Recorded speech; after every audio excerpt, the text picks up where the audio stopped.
আমরা প্রায় শুনি কিংবা আমরা অনেকেই অনেক সময় বলে থাকি যে এই জীবনে মনের মতো কাউকে পেলাম না কিংবা আমাকে কেউ বোঝে না। আসলে বাস্তব সত্য কথা হলো আমরা মানুষের সাথে যেমনটা থাকি বা মানুষের সাথে আমরা যেমনটা আচরণ করি, মানুষও ঠিক একইভাবে আমাদের সাথে সেরকম আচরণই করে থাকে। আর এটাই হচ্ছে স্বাভাবিক।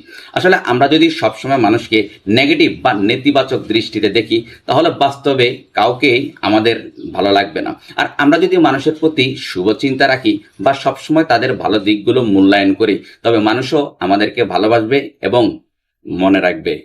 তাই আসল পরিবর্তন শুরু হয় নিজের ভেতর থেকে। আপনি যদি মানুষের প্রতি ইতিবাচক হন, মানুষের ভালো দিকগুলো খুঁজে বের করেন এবং অন্যকে সম্মান দেন, তাহলে দেখবেন ধীরে ধীরে আপনার চারপাশে অনেকেই আপনার মতো হয়ে উঠেছে। সুতরাং মনের মতো কাউকে খুঁজে না পেয়ে দুঃখ করার বদলে নিজেই সবার মনের মতো হওয়ার চেষ্টা করুন। তাহলে দেখবেন আপনার জীবনে ভালোবাসা, সম্মান এবং শুভাকাঙ্ক্ষী মানুষের অভাব হবে না। Thanks for watching.